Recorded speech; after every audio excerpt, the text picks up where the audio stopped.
Good afternoon, Ocean Club membership. On behalf of the Long Range Planning Committee, we would like to invite those members that have not been able to come to any of the facility tours we've been conducting to come on a short virtual visit with us and see the clubhouse facilities as they actually are and also in operation. Approaching the club, as many of our members have encountered in the course of arriving to the club early in the morning, you may have driven up into the club, into the back end of a Cheney Brothers truck, a Cisco food truck, or any one of our vendors. Unfortunately, because we do not have what would be considered a traditional loading dock, this is where our vendors need to stop their trucks and unload so we can get our product into the clubhouse.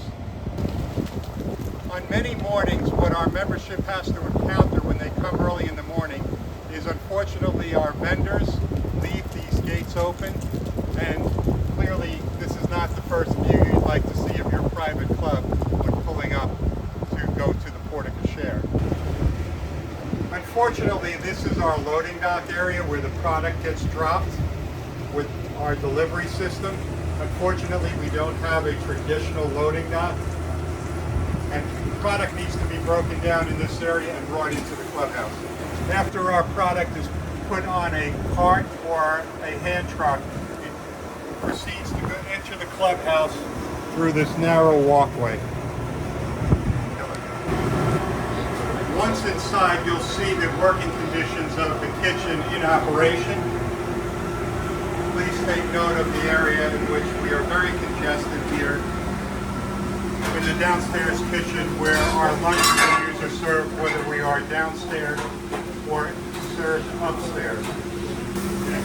As you can see, this is our choke point area where we've got staff trying to come back into the kitchen and also leave the kitchen. This area also serves as our dish area where we clean the dishes, and also this is our hotline here where all of the lunch food comes out of. Please take note of the very low ceilings, 8-foot ceilings, which theoretically are 7 foot because of all the conduit, ventilation, and water pipes and sewer pipes.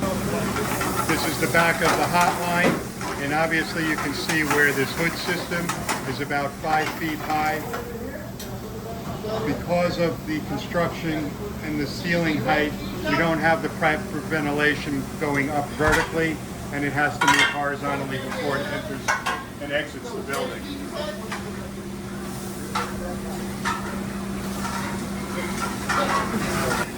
This is our choke point where we take most of our product and decide which refrigerator it goes to or which floor it stays on.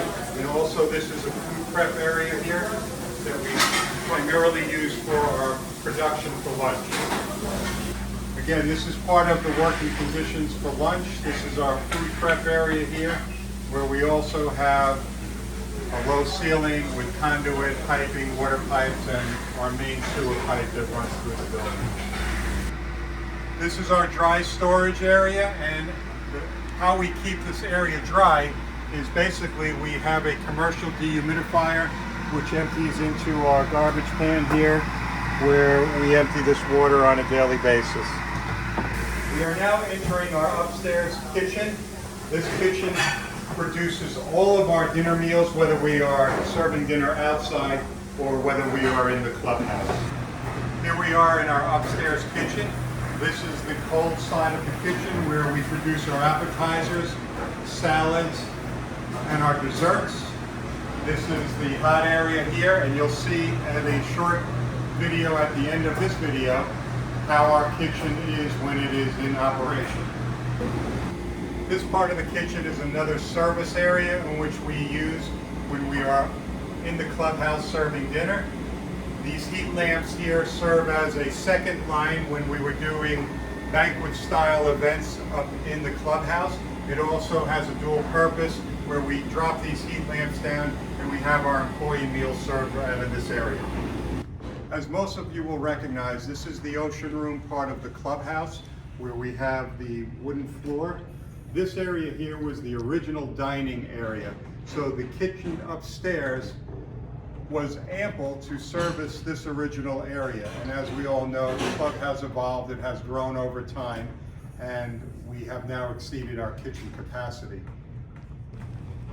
Also, what I'd like you to take notice of is our support columns and wall that runs entirely from the south end of the building all the way up to the north point to the choral room. We're going to show you that in a little bit. However, the area in which I'm standing now, at one point, possibly in the 70s or the 80s, this was all open air under the original construction, and somewhere down the road this was all enclosed. In the 2022 survey, the members spoke loud and clear about the underutilization of our casual room right in here. Also to take note is all of these walls here were part of the original exterior wall of the original clubhouse. That original wall also includes this wall here running all the way north through the choral room, and we're going to show you that in just a second. This wall here is also part of the original exterior east wall of the clubhouse. We looked at possibly taking this wall down so we could make the bar inclusive with the choral room before we did the renovation. However, that renovation would have been very costly and extensive due to bringing the wall, the support system with helical piles up to the current code. That's why we left the room the way it is. When we did the pool construction in 2022, we also did some remedial concrete work here on the cabanas. What we found out is that the cabanas are actually two separate buildings. Up to the fourth cabana here was part of the original clubhouse. And clearly you can see where the expansion joint is for the second part of the building going east.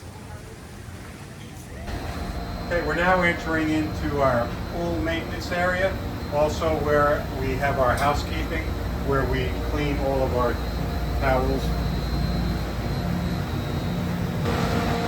Also, this is the area where we also house all of our pool pumps and our filtration system. So on behalf of the Long Range Planning Committee and myself, we want to thank you for taking the shortened version of our tour, and we hope to see you at Peacock and Lewis's workshops on April 10th, 11th, and then again on April 17th and 18th. Hope to see you then.